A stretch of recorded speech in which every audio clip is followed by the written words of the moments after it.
you. Now, moving to our last presenter today before our last panel discussion, and I have the pleasure of actually introducing you to one of my own colleagues from here in Ōtākau Whakaihuwaka, John Pearson. John Pearson is a biostatistician and a computational scientist, which sounds super nerdy, but John actually has a really interesting job here because as opposed to just working with one research team, between him and Jonathan, they're spread over the whole of our campus, and so work in multiple different ways with multiple different projects, including alongside a lot of different projects with Māori researchers and also people that are doing research alongside Māori data. We're really lucky to have John with us here on campus. He's worked in Stats New Zealand, taught statistics and mathematics, I didn't know that, at many universities, and has experience in planning and ethical assessment of research projects. So kia ora, welcome, John. Green is good. Here we. Yep, thank you. Next, please. Yep, kia ora. Yeah, let's get a picture. So when I was going to start this talk, Sue's advice was work, and my wife's advice was you're the last speaker, so keep it short. So I'll attempt to live up to both. Tēnā koutou katoa, ko Pākehā te tangata no Tāmaki Makaurau hau, ko Shawboy te hapu, Nari, ko kai te kororo o te pahi, tōku kāinga, ko John Pearson tōku ingoa, no reira tēnā koutou, tēnā koutou, tēnā koutou katoa. So I'm actually, I thought I'd put my acknowledgement side first. I'm actually still studying Te Reo at the Wānanga, so I'm going to apologise to my car now for murdering the pepeha. I also, at the Wānanga, they have a very formulaic way of doing your pepeha, and I've actually just busted that because they have a bunch of young people showing us how they do theirs. So you might have noticed that I claim my hapu to be Shawboy. I'm from the North Shore in Auckland, and I'm Pākehā, so I don't have any iwi affiliation at all, but that's me. I have a bunch of influences there. All the mistakes are my own. If there's anything good in this talk, it's because of a bunch of people up there who've helped me along the way. And I'd like to acknowledge the local Mariah, who's welcomed me and showed me how to do a few things, including Nahoi Wha, who actually vaccinated my family during the earthquakes, and we're grateful for that. We have a few, while we're both scientists, we have a few vaccine hesitant teenagers up there. I'm going backwards. Okay, I'm going to go forwards. So I'm a Pākehā researcher, and I'm dealing with Māori data, trying to do a little bit better than what I've done 10 years earlier, and hopefully in 10 years' time, we'll be doing even better still. I think it was it Christina who mentioned that if she was doing the same thing again, she would do it differently. Well, we all would. I think that's a really good thing about research is you actually learn as you go, and that's why I put I want to acknowledge my students. I think I like the sort of problem about whakaako ki ako, how learning and teaching are sort of opposite sides of the same coin. I think I've learned more from my students than they learned from me in some cases. Oh, and I've also, underneath that thing there, I also wanted to thank all the participants in the studies that I've worked with. You know, without people volunteering their information and even parts themselves, we couldn't do scientific research that we do. So two-eyed seeing is a phrase that was coined by a First Nation chap, Albert Marshall. He's got a really good TED talk if you're interested. And he was giving advice to his own Indigenous teenagers, essentially, saying they needed to keep one eye on the Western way of doing things, one eye on their own Indigenous life. And this has become a little bit of a meme, which I've borrowed, I've appropriated. But it's good advice for all researchers. These pictures, by the way, are from the Port Hills. The first one is Christchurch all on the cloud. You can imagine me running along it. If you've been watching the Olympics, it's not running like that, quite different. I'm stopping to take a photo. You can imagine the puff breathing. And this one, you can kind of see Christchurch poking its way out of the clouds there. That's the one eye. And here's two eyes. This is not what he's meaning. This is a Pākehā researcher and a Maori researcher looking in opposite directions. That's not really going to work, is it? In fact, both researchers have to at least make an attempt to look in both directions. There will be some who can do better in one direction than the other, but you know, that is, I really like that photo. So one conclusion I've already drawn is that epidemiological researchers have a little bit of a problem with Freudian psychology, because this also is about colorectal cancer. And neither Nina or I are colorectal surgeons. So anyway, similar problem. This data is taken from a global epidemiological sort of study, which studies everything everywhere. It's the GHDX is the Global Health Data Exchange. And one thing you notice here is Australia and New Zealand. It's looking at rates of colorectal cancer, but take-home message here is that Maori have completely disappeared. So if we don't keep doing research here, that's what's going to happen. So we have to keep funding our own research, ideally by our own Indigenous researchers. This is my researchers group look at the similar thing that Nina was looking at. Well, the way we do this is we generate stats for the total population and stats for the Maori population. The idea is, instead of doing a comparison using ethnicity as a risk factor, we will present statistics that can be used for advocacy by Maori. They'll stand on their own. They're not just generated in comparison to, so we're not saying that the rate is higher or lower compared to the European. We're just saying, here it is. You can go use it.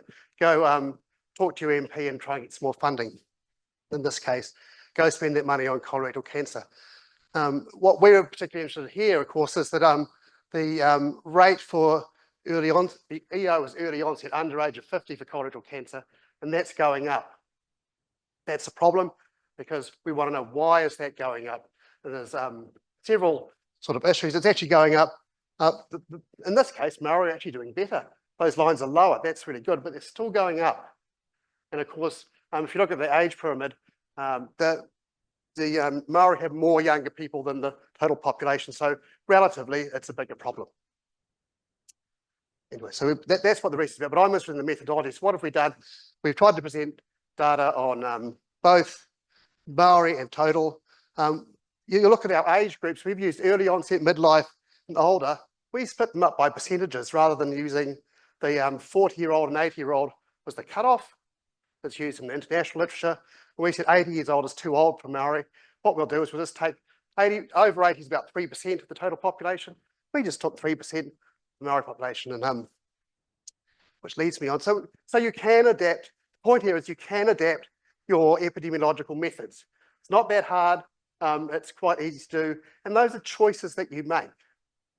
All right. So one of the reasons I did try to do this Pēpiha at the beginning was to say that actually we have this view in sort of Western science that we're somehow objective, that the researcher is not embedded in the research. I think that's one of the reasons why the Maori voice comes through better in qualitative research than it does in quantitative research. So in qualitative research, you have to have a conversation, right? There has to be two people. You have to go and ask a question. But in qualitative research, you know, now, or you get the thing on your phone, push the button a couple of times, there's no conversation.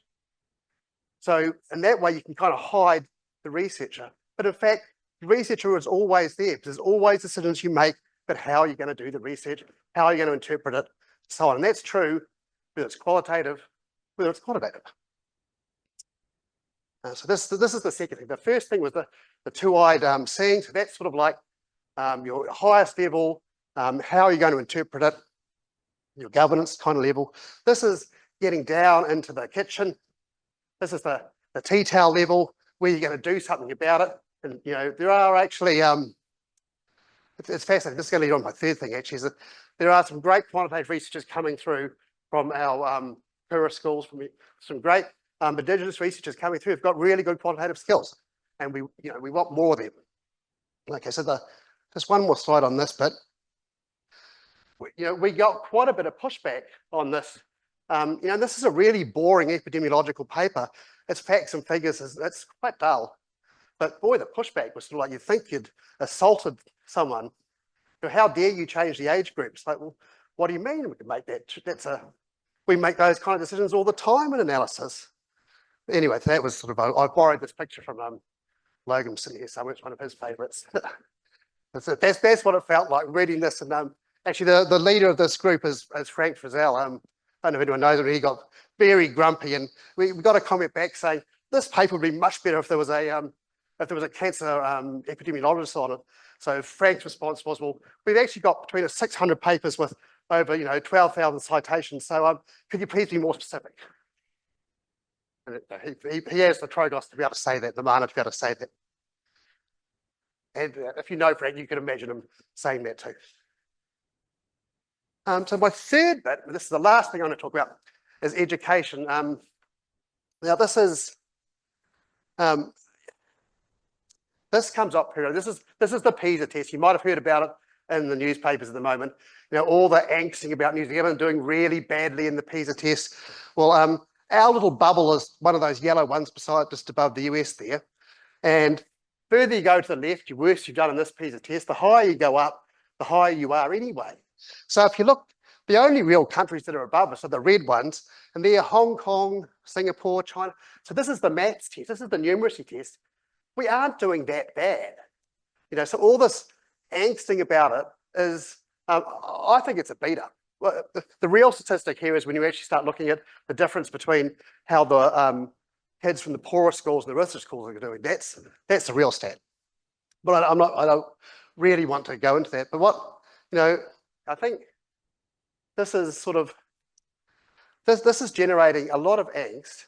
And at the moment, and this is, several governments have done this, angsted about this, but at the moment we've got a minister who has decided to get under the hood and decided how we should teach mathematics, which is like, okay, if you want to do that, then if you're going to go and beat up all the kids about how badly they're doing in maths, at the moment a bunch of kids have just hit their numeracy test and they're saying how terrible the results are, and the side codicil to that is always, and the Maori and Pacific Islanders are doing the worst of the lot.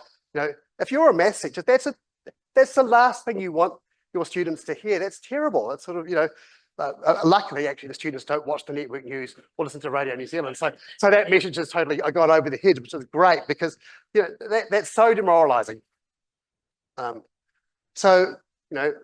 Actually, I think Sasha made the point. I think the kids actually are going to be all right because the students we see coming through have some pretty good math skills. I've put a few programs here that are doing really well. There is some good news. It's not getting a lot of press at the moment. The top one, Manaia Kalani, is actually a program, it's really for literacy, but I put that there because they hit the number one thing head on. What they did is they just said, if we resource the shit out of it, what happens? Well, the kids do better. Go figure, It's like, they just, resource the shit out of it means they gave them cheap Chromebooks, turned the Wi-Fi on, said, oh, you just keep reading your books over the summer. That's it. That's the program in a nutshell. It's a bit more complicated, but that really worked. They got huge gains. So it is possible. To me, as an empiricist, that sort of means actually, so it really is under-resourced. That's the problem. How am I doing for time? Okay, so one little last thing to finish with is with this numeracy test, I was helping my 50-year-old do he was doing mock exams, so he's doing the mock numeracy test. He's not too bad at maths, he's not great, but he had two problems he struggled with. The first one was about water rates. What 15-year-old pays the water rates? In Christchurch, we don't even have water rates. So it's like, there they were trying to say, we're doing numeracy as maths and context, and they've used a context that, it's like, that's a context for boomers. It doesn't make any sense to, what 40-year-old, no one, the other question was about heat pumps, and it was so boring, I can't even remember what the question was. Okay, so that's my talk.